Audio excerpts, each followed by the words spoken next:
গত ক্লাসে আমরা কোন পর্যন্ত দেখছিলাম? ইনসার্টের টেবিল পর্যন্ত, তাই না? ব্রেক, পেজ ব্রেক এবং টেবিল, এই দুটো দেখছিলাম। আচ্ছা, আজকে আমরা দেখব যে ডকুমেন্টের মধ্যে কিভাবে প্রয়োজনীয় ছবিগুলি ইনসার্ট করতে হয়, প্রয়োজনীয় ছবি কিভাবে নিয়ে আসতে হয় সেগুলি আমরা দেখব।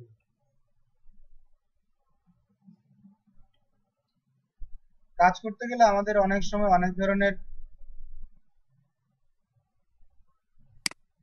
ইমেজ আনার প্রয়োজন হয়। প্রতিষ্ঠানের মনোগ্রাম হতে পারে, লোগো হতে পারে, অথবা অন্য কোনো ছবি হতে পারে। এই ছবিগুলি আমরা কিভাবে নিয়ে আসবো?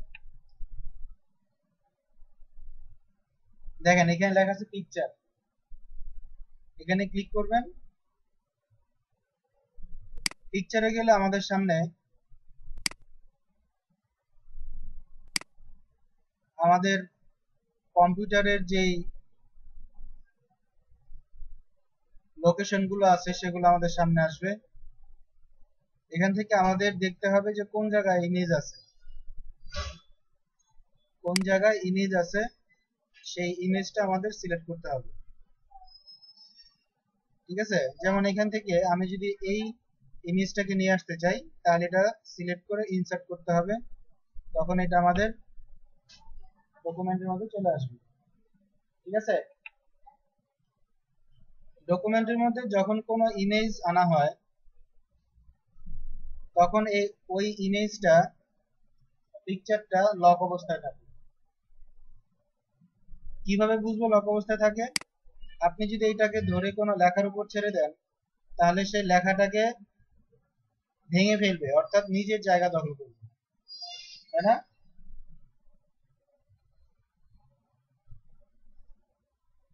এটাকে আমাদের আনলক করতে হবে। এই পিকচারের মধ্যে আমাদের ক্লিক করতে হবে, মাউস পয়েন্টার নিলে একটা বোথ সাইড অ্যারো সাইন আসবে, এটাকে সিলেক্ট করলে এরকম চারপাশে আসবে, যে কোনো পিকচারকে সিলেক্ট করলে এরকম দেখাবে। তারপরে যে আমাদের এখানে পিকচার টুলের ফরম্যাট আছে, এখান থেকে আছে র‍্যাপ টেক্সট। আমরা এখান থেকে বিহাইন্ড অথবা ইন ফ্রন্ট এই দুইটা থেকে যে কোনো একটা আমরা নিব। বিহাইন্ড এর কাজ হলো অন্য কোনো লেখা বা চিত্রের পিছনে এটাকে নিয়ে যাবে। যেমন আমরা এই ইমেজটাকে যদি এখন এই লেখার মধ্যে নিয়ে আসি, এটা তো লেখাটাকে ভেঙে ফেলছে, তাই না?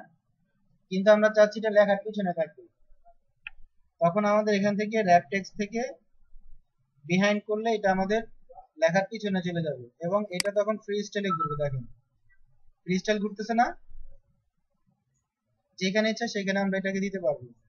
আরেকটা হলো ইন ফ্রন্ট অফ টেক্সট, এটা লেখার সামনে থাকবে।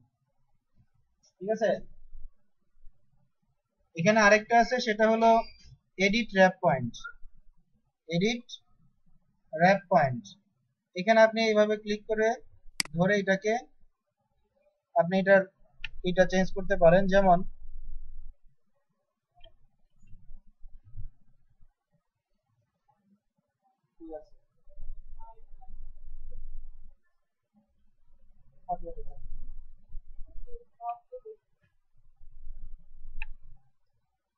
আচ্ছা, দেখেন একটু খেয়াল করেন,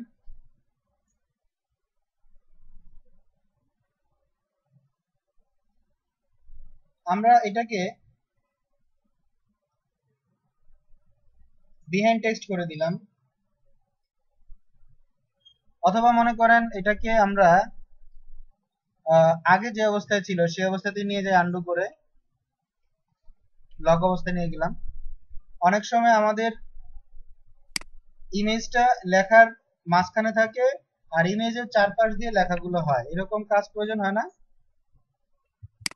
ইমেজের চারপাশ দিয়ে লেখার প্রয়োজন হয়। মনে করেন এই যে মনোগ্রামটা দিলাম, এই মনোগ্রামের চারপাশ আমাদের যে ডকুমেন্টের লেখাটা আছে, এই লেখাটা ইমেজের চারপাশ দিয়ে হবে, ইমেজের চারপাশ দিয়ে হবে। সেক্ষেত্রে এটা লক থাকা অবস্থাতেই আমরা এটাকে আচ্ছা, লক থাকা অবস্থায় হবে না, এটাকে আমরা বিহাইন্ড টেক্সট করে দেই। বিহাইন্ড টেক্সট করে অর্থাৎ লকটা ছাড়াইতে হবে। তারপর আমরা এডিট র্যাপ পয়েন্ট, এখানে আমরা যাব এডিট র্যাপ পয়েন্ট। তারপর এখান থেকে আপনি এর আগে আরেকটা কাজ করতে হবে, প্লেস ঠিক করতে হবে আপনি কোন জায়গায় রাখতে যাচ্ছেন। কারণ র্যাপ পয়েন্ট আপনি যখন করবেন তখন এটাকে মুভ করাইলে আবার সমস্যা হবে। এই জন্য এটাকে আগে নির্দিষ্ট জায়গায় নিয়ে যাওয়ার পরে এটাকে আপনি এডিট র্যাপ পয়েন্টসে যাবেন। এরপরে আপনি ক্লিক করেন, দেখেন আপনি এটাকে এই পর্যন্ত দিলেন, এই যে লেখাটা দেখেন এদিক চলে আসছে না। এখন লেখাটা তো আপনার এত কাছে আনার দরকার না, আপনি একটু লেখাটাকে দূরে দিয়ে দেন,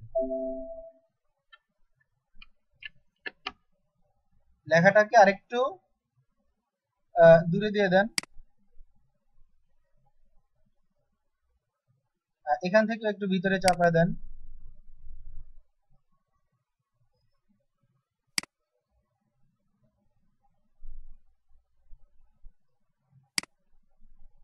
বুঝা গেছে? এইভাবে করা যায়। আর আরেক রকম ভাবে করা যায়, আপনার এই ইমেজটাকে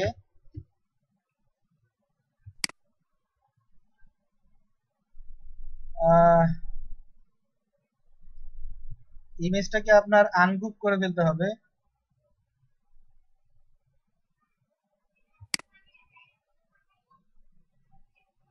এটা আনগ্রুপ হবে না, অন্য একটা ইমেজে না আমি দেখাই, অন্য একটা ইমেজে না আমি দেখাই, তাহলে বুঝতে সহজ হবে। মনে করেন এই ইমেজটা আমরা নিয়ে আসলাম,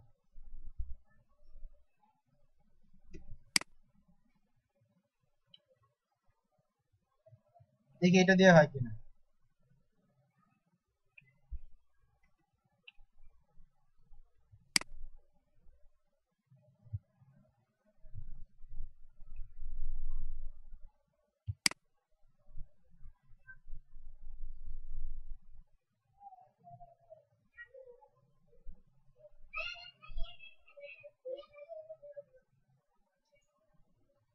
এটার ক্ষেত্রে হবে না।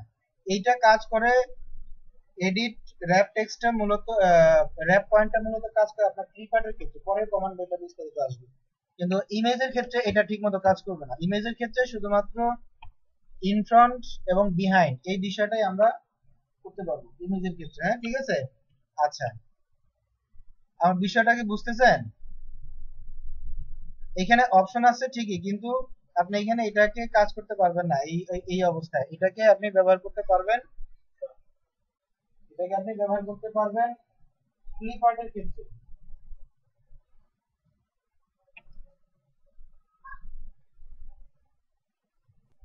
তাহলে এখানে আমাদের পিকচারের ক্ষেত্রে এডিট র‍্যাপ পয়েন্টটা কাজ করবে, কিন্তু সেই পিকচারটাকে আমরা ভেঙে ফেলতে পারবো না, কিন্তু ক্লিপারটাকে আমরা ভেঙে ফেলতে পারবো, অর্থাৎ আনগ্রুপ করতে পারবো। দেখেন এখানে ইনসার্ট থেকে আমরা যে ক্লিপ আর্ট নিয়ে আসলাম, পিকচার তো বুঝতে পারছেন কিভাবে পিকচার নিয়ে আসতে হয়। আচ্ছা, পিকচারের মধ্যে আসলে এই কাজগুলি করা হয় না কেন? কারণ পিকচারটা ফিক্সড থাকে, পিকচারকে কখনো চেঞ্জ করার প্রয়োজন হয় না। বুঝা গেছে? এটা নির্দিষ্ট বিষয় ভিত্তিক পিকচার থাকে, ডকুমেন্টের সাথে মিল রাখার জন্য আপনার নির্দিষ্ট পিকচার দেওয়া থাকে। একটা প্রতিষ্ঠানের একটা বিষয় লিখছেন, সেটার উপরে নির্দিষ্ট বিষয়ের উপর একটা পিকচার হবে, ওটা কি চেঞ্জ করার দরকার আছে? এই জন্য ওই পিকচারের উপর ওই কাজগুলি হবে। হ্যাঁ, না না না, ওটা সম্পূর্ণ গ্রাফিক্স এর কাজ। লোগো চেঞ্জ করা এটা গ্রাফিক্স এর কাজ। আচ্ছা দেখেন, এখন ক্লিপ আর্টটা দেখেন। আমরা ক্লিপ আর্টে ক্লিক করার পর যে ডান পাশে আমাদের গো আসছে, এখানে ক্লিক করব। এখান থেকে আমরা একটা ক্লিপ আর্ট নিব। ক্লিপ আর্টটা মূলত হলো কার্টুন জাতীয় ছবি, ঠিক আছে? কার্টুনের মতো অবাস্তব ছবি, যার মধ্যে কোনো বাস্তবতা থাকবে না, কিন্তু দেখে বোঝা যাবে এটা কিসের ছবি। এখন দেখেন এই যে এই ক্লিপ আর্টটা তৈরি করা হয়েছে, কিন্তু পিকচার কিন্তু তৈরি করা হয়নি, পিকচারকে ক্যাপচার করা হয়েছে, আর ক্লিপ আর্টটাকে তৈরি করা হয়েছে। এইটাকে আপনি কি করবেন? আগে বিহাইন্ড করেন বা ইন ফ্রন্ট করেন, বিহাইন্ড করেন। এটা আগে এটা একটু সরায় নিয়ে আসেন, এই কোনায় ধরে আপনি এটাকে বড় করতে পারবেন। এরপরে দেখেন এখানে আছে আপনার আনগ্রুপ। এই দেখেন এই যে গ্রুপ এখন আসছে, এটার মধ্যে কিন্তু আসে না। এখানে যে আপনি আনগ্রুপ করে ফেললেন, আনগ্রুপ করলে দেখেন এটা প্রত্যেকটা পার্ট পার্ট আলাদা হয়ে যাবে। প্রত্যেকটা অংশকে আপনি আলাদা সিলেক্ট করতে পারবেন। যেমন চুলের কালারটাকে আপনি যদি চেঞ্জ করতে চান, তাহলে এই যে এটা সিলেক্ট করেন, এই যে আমাদের ড্রয়িং টুলস এর ফরম্যাটের মধ্যে ফিল কালারে যে এটা দেওয়া আছে, আপনি যদি চান একটু ব্রাউন কালার দিবেন, সেই কালারটা আপনি দিয়ে দিতে পারেন। ঠিক আছে, যদি জামার রংটা চেঞ্জ করতে চান, এটা সিলেক্ট করেন, এটা চেঞ্জ হলো। চেয়ারের এই কালারটা যদি আপনি উডেন কালার দিতে চান, কাঠের মতো, সেটাও আপনি এখান থেকে দিতে পারবেন। ঠিক আছে, এই আনগ্রুপ করলে এই সুবিধাটা আমাদের হয়। আবার এখান থেকে আপনি গ্রুপ করে ফেলতে পারবেন।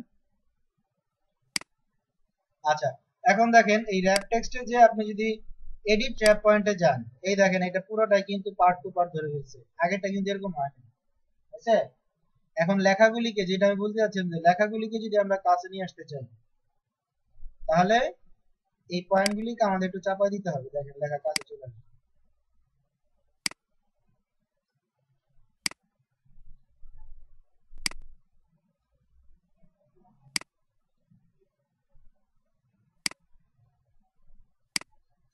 এটার কাজ হলো, এই এডিট ট্র্যাপ পয়েন্টটা কাজ করা হয় কেন, লেখাগুলিকে যদি ইমেজের চারপাশ দিয়ে আনার প্রয়োজন হয় সেই ক্ষেত্রে।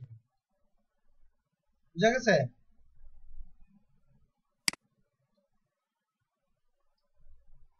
ক্লিয়ার? না বুঝেন নাই মনে হয় বিষয়টা। এগুলি প্র্যাকটিস করতে হবে, এগুলি যত প্র্যাকটিস করবেন তত ক্লিয়ার হবে। এখন বাইরে ক্লিক করেন। এই হলো আমাদের ক্লিপ আর্ট এবং পিকচারের কাজ। আচ্ছা, এরপরে আমাদের কি বিষয়টা আছে দেখেন,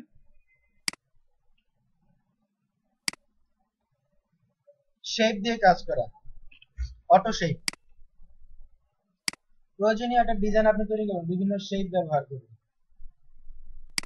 যেমন এখানে এই যে আমাদের বিভিন্ন শেপ আছে, আছে না?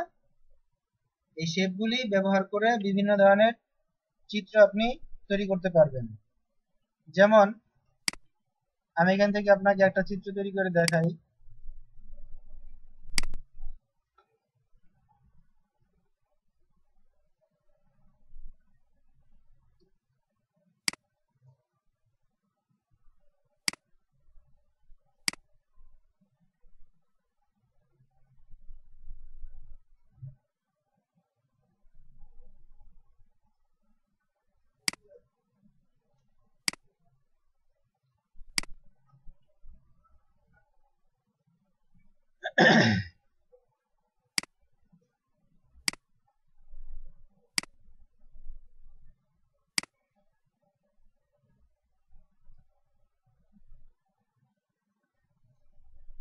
দেখেন এই যে এই অংশটাকে, এটা এরকম আছে। এখন আমি চাচ্ছি এখানে, এটা হলো সামনের অংশ, আর পাশে দিয়ে আরেকটা চালের অংশ দেখা যাবে। এটাকে আমরা কিভাবে করবো দেখেন, আমি এটাকে আবার কপি করে নিলাম কন্ট্রোল চাপ দিয়ে ধরে, কন্ট্রোল চাপ দিয়ে ধরে আমি এখানে আরেকটা কপি করলাম। এখন এইটাকে আমি রাইট বাটনে ক্লিক করে এডিট পয়েন্ট দিব। কি দিব? এডিট পয়েন্ট দিয়ে যেটার সাথে মিলাই দিব। দেখেন,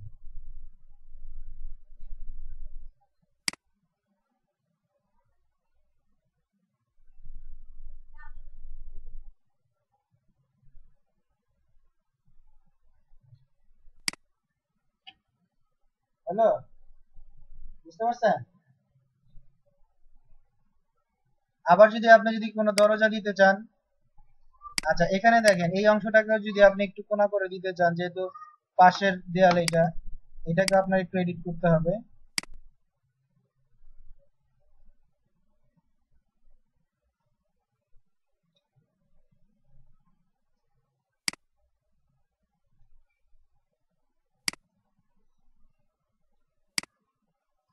বুঝা গেছে? আচ্ছা, বিভিন্ন শেপ আছে আসলে, সবগুলি দেখাইতে গেলে অনেক সময়ের ব্যাপার। আরেকটা ব্যাপার হলো যে এত কিছু দেখাইতে গেলে আপনার কাছে অনেক জটিল মনে হবে, তখন আপনি ভয় পেয়ে যাবেন যে আসলে এটা এত জটিল কেন।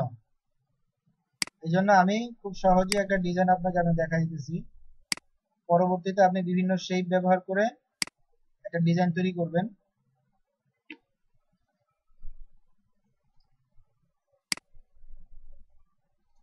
দেখেন এটা আমি একটা দরজা দিলাম, আপনি যদি চান এখানে দরজার একটা চৌকাঠও দিতে পারবেন।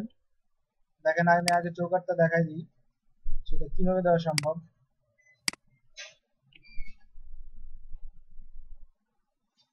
এই যে এটা আছে, এটাতে আপনি একটা চৌকাঠ তৈরি করে দেন,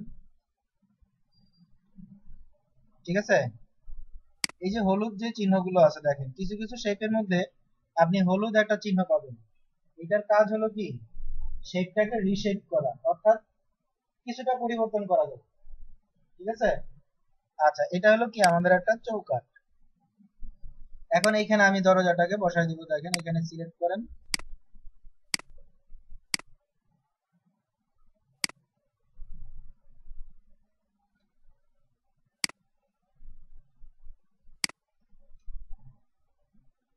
যদি কোনো শেপকে আপনি ঘোরাতে চান, তাহলে দেখেন এখানে সবুজ রঙের একটা চিহ্ন আছে, এটাকে ধরলে আপনি ঘোরাতে পারবেন। কিন্তু এইভাবে তো ফ্রি স্টাইলে ঘুরতেছে, আপনার নির্দিষ্ট জায়গা নিতে কষ্ট হবে, কষ্ট হবে না নির্দিষ্ট জায়গা নিতে। সেজন্য কি করতে হবে, শিফট চাপ দিয়ে ধরতে হবে। কিবোর্ড থেকে শিফট চাপ দিয়ে ধরে আপনি এটা ঘোরাবেন, দেখেন নির্দিষ্ট অ্যাঙ্গেল এসে ঘুরতেছে।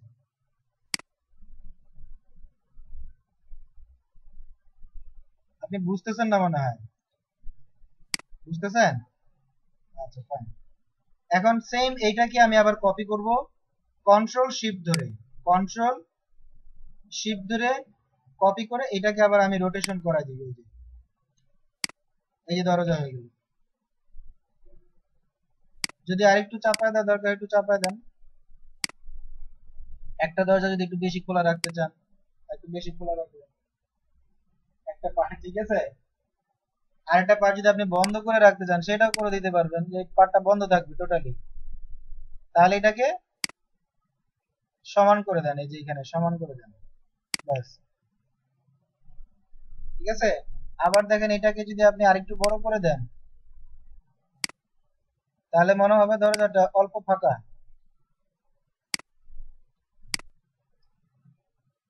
এগুলো হলো সব নিজের চিন্তার উপরে। ডিজাইন করতে গেলে আপনি যে ডিজাইনটা করবেন সেটাকে আগে আপনার চোখের সামনে রাখতে হবে, কল্পনা নিয়ে আসতে হবে, ঠিক আছে। তারপর আপনি সেটাকে বাস্তবে নিয়ে আসতে পারবেন, সহজ হবে। তো এইভাবে বিভিন্ন ধরনের আরো শেপ আছে, দেখেন এই যে এখানে আমাদের আরো অনেক শেপ আছে। স্মাইলিং ফেস আছে, এটা হলো স্মাইলিং ফেস। আপনি এখানে এটা স্যাড স্যাড ফেস করে দিতে পারবেন।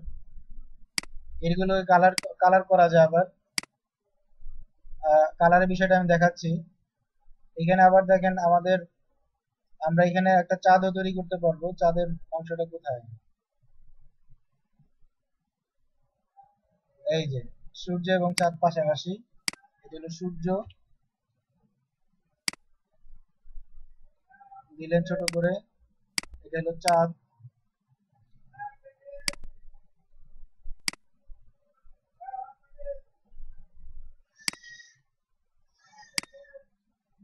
আপনি যদি চান আপনার বাড়ির উপরে চাঁদ উঠবে, সেটা এখানে বসায় দেন, ঠিক আছে, বুঝা গেছে। এইভাবে বিভিন্ন শেপ ব্যবহার করে আমরা ডিজাইন করতে পারি। এখন দেখেন কালারের বিষয়টা, এটা মূলত কাজ হবে শেপ ফিল এবং শেপ আউটলাইন, এই দুইটা দিয়ে। এখান থেকে আপনি শেপ ফিল সিলেক্ট করেন, ঠিক আছে। এখানে মোর কালার আছে, পিকচার আছে, যদি কোনো পিকচার দিতে চান তাও দিতে পারেন, পিকচার পিকচার চলে আসবে এটার মধ্যে। গ্রেডিয়েন্ট কালার আছে, গ্রেডিয়েন্ট কালার সংমিশ্রণ কালার আর কি। টেক্সচার আছে এখানে, এখান থেকে কিছু টেক্সচার আপনি দিতে পারবেন। আবার এটা সিলেক্ট করে এখান থেকে আরেকটা দিয়ে দেন, কোন একটা,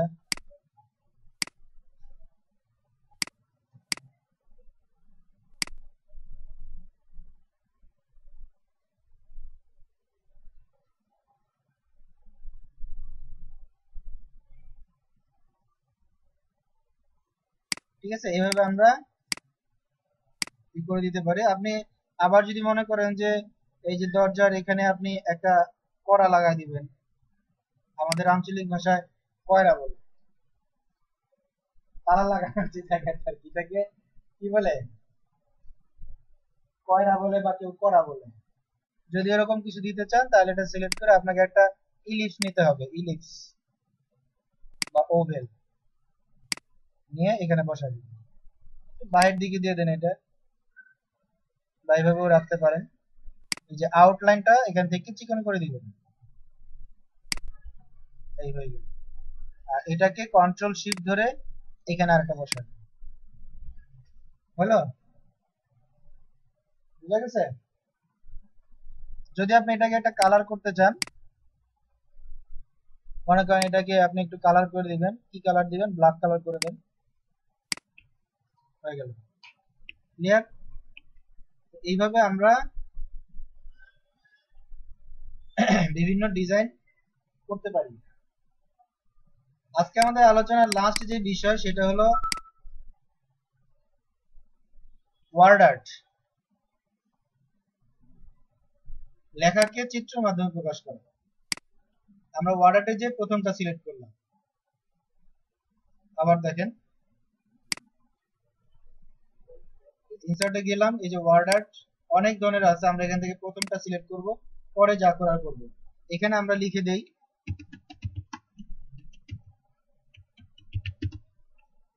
মাদানী কম্পিউটার, লিখে দিলাম। এখন এই লেখাটাকে আমাদের ডিজাইন করতে হবে, কালার করব।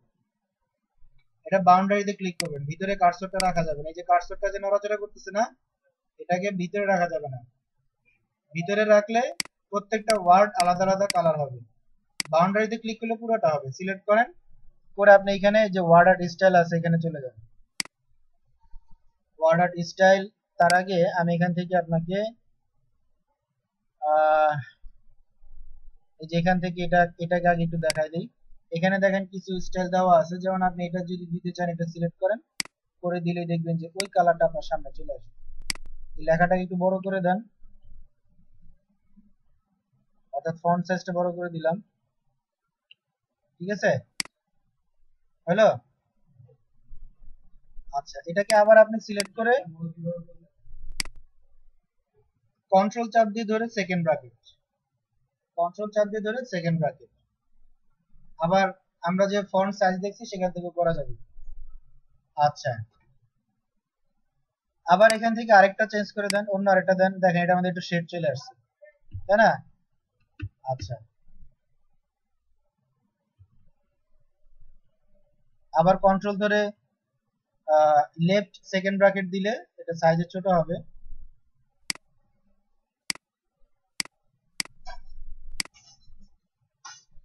আচ্ছা, এখন দেখেন আমরা একটু বিস্তারিতর মধ্যে যাই। এটা আমি ইসেও দেখাইতে পারতাম, অটো শেপেও দেখাইতে পারতাম, কিন্তু ওয়ার্ডারে দেখালে এটা বুঝতে সহজ হবে। দেখেন এখানে এই যে ওয়ার্ড আর্ট স্টাইলের এই আইকনে ক্লিক করবেন,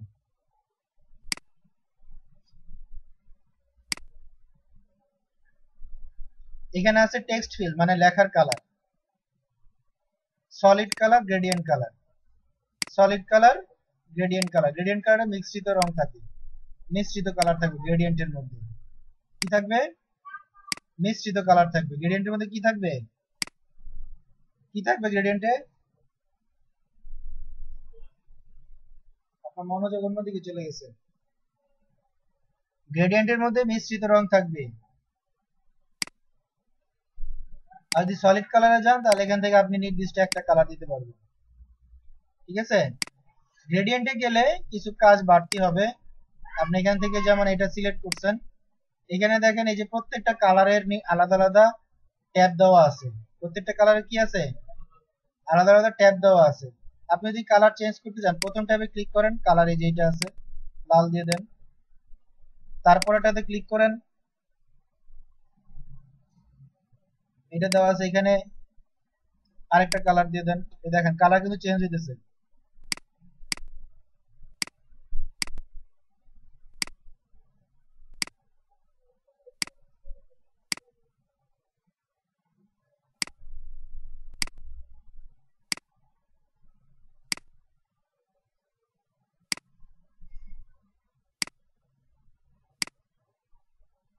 ঠিক আছে, এইভাবে আমরা কি কালারে কাজ করতে পারবো না?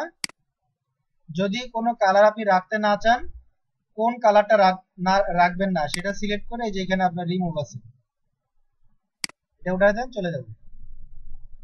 এরপর দেখেন টেক্সট আউটলাইন, এই যে লেখার বাউন্ডারি, যেটা সলিড কালার আছে, গ্রেডিয়েন্ট আছে। তবে এখানে গ্রেডিয়েন্টটা আপনি দিতে পারেন, দেন, অসুবিধা নাই, গ্রেডিয়েন্টটা দেন। এখানে লাইনার রাখলেন, রেডিয়াল রাখলেন। তবে এই টেক্সট আউটলাইনের ক্ষেত্রে এটা না দেওয়াই ভালো। ডিরেকশন, কি ধরনের ডিরেকশন আসবে এটা আমরা এই টেক্সটের মধ্যেও যেতে পারি। এই যে এখানে ডিরেকশন আছে, আপনি যে কালারটা দিয়েছেন এটা কিভাবে রাখতে যাচ্ছেন, কোন পজিশনে রাখতে যাচ্ছেন, এই যে এটা এইভাবে চলে আসবে। ঠিক আছে। আচ্ছা, টেক্সট আউটলাইনের মধ্যেও সেম বিষয়টা আমাদের এখানে আছে। আউটলাইন স্টাইল, টেক্সট আউটলাইন মানে চারপাশে যে রেখাটা আছে, লেখার একটা রেখা তৈরি হয় না চারপাশে, ওটা হলো আউটলাইন স্টাইল। টেক্সট আউটলাইনের মধ্যে কোন কালারটা হবে, আর এখানে হলো স্টাইল, আপনি এটাকে কতটুকু মোটা করবেন বা কোন স্টাইলটা আপনি দিবেন। এরপর আপনি এখান থেকে একটা সলিড কালার দিয়ে দেন। দেখেন এই যে চলে আসছে না, একটু মোটা করে দেন এটা, দেখেন মোটা হয়েছে, হয়েছে না মোটা, বুঝতেছেন? আচ্ছা, এখানে আছে শ্যাডো, তারপর আছে শ্যাডো, লেখার মধ্যে একটা ছায়া তৈরি করার জন্য এখানে শ্যাডো স্টাইল। এই দেখেন একটা শ্যাডো চলে আসলো। ঠিক আছে, শ্যাডোর সাইজটা কতটুকু হবে, সেই সাইজ সাধারণত এখানে 100% হয়, কারণ লেখার যেই সাইজ ওই সাইজেই শেডটা হয়। ব্লোয়ার মানে এটা ছড়াই দিবে, শ্যাডোটাকে কি করবে, ছায়াটাকে ছড়াই দিবে। রঙের মধ্যে বাতাস দিলে কোনো কি হয়, আপনি রঙের মধ্যে যদি ফু দেন তাহলে রংটা ছড়া যাবে না। এটা হলো ব্লোয়ার। অ্যাঙ্গেল, কতটুকু অ্যাঙ্গেল আপনার এই শেডটা থাকবে, কোন অ্যাঙ্গেলে থাকবে, অ্যাঙ্গেল ঘুরবে, দেখেন ছায়াটা ঘুরতেছে। ডিস্টেন্স, কতটুকু দূরত্বে থাকবে, এটাকেও আপনি কালার দিতে পারবেন, এটাকেও আপনি কালার দিতে পারবেন। এই যে এখানে কালার আছে, হালকা একটা কালার দিয়ে দেন। যদি এটা বোঝা না যায় আরেকটা কালার আছে, আর অন্য কালার আছে, সেগুলো দেন, যে কালারটা বোঝা যাবে। ঠিক আছে, বুঝতেছেন? রিফ্লেকশন মানে প্রতিবিম্ব বা প্রতিচ্ছবি। এই যে এখান থেকে আপনি রিফ্লেকশনটা কোন ধরনের দিবেন, রিফ্লেকশন এই যে এই ধরনের আছে, দেখেন এই যে রিফ্লেকশন চলে আসছে এখানে, বিভিন্ন ধরনের আছে। একটা আছে কাছে, একটা আছে একটু দূরে, আর একটা আছে আরেকটু দূরে, এটা ডিসটেন্সটা বেশি হবে। ঠিক আছে, বুঝতেছেন? আর এখানে আমাদের সাইজ আছে, ডিসটেন্স আছে, ব্লোয়ার আছে, সেই শ্যাডোর মতোই। আচ্ছা, এটাকে আমরা নাম করে দিলাম ব্লু এন্ড সফট ইটস। এটার চারপাশে আপনি যদি আরেকটা কালার দিতে চান, এটা এক্সট্রা একটা বিষয়। এরপর আছে 3D ফরম্যাট, লেখাটার মধ্যে আরো কিছু স্টাইল আপনি দিবেন, একটু খোদাইয়ের মতো হবে লেখাটা, সেটা সিলেক্ট করলেন। ঠিক আছে, এটা হলো টপ, বটমে আপনি কোন ধরনের দিবেন মানে পেছনে, এটা দিলেন। ডিপ, দেখেন এখানে আছে আমাদের, এটা একটা কালার দিয়ে দিই, আমি ডিপ কালার একটা দিয়ে দিই, তাহলে বুঝতে একটু সহজ হবে। ডিপটা আমরা দিয়ে দিলাম 10। আচ্ছা, এই 3D ফরম্যাটের সাথে রোটেশনের একটা সম্পর্ক আছে, রোটেশনটা আপনি একটু সিলেক্ট করে দেন, দেখেন এই যে এখানে চলে আসছে।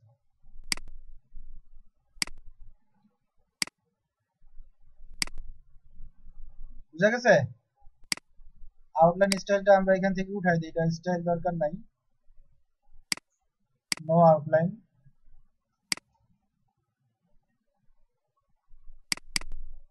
জিরো করে দিলাম আমরা, এটা দরকার নাই এখানে। তো এই ডিপ আপনি যত বাড়াই দিবেন, এখানে 100 করে দেন, দেখেন আরো চড়া হবে। ঠিক আছে, কালারটাকে একটু চেঞ্জ করে দেন, একটা মার্জিত কালার দেন।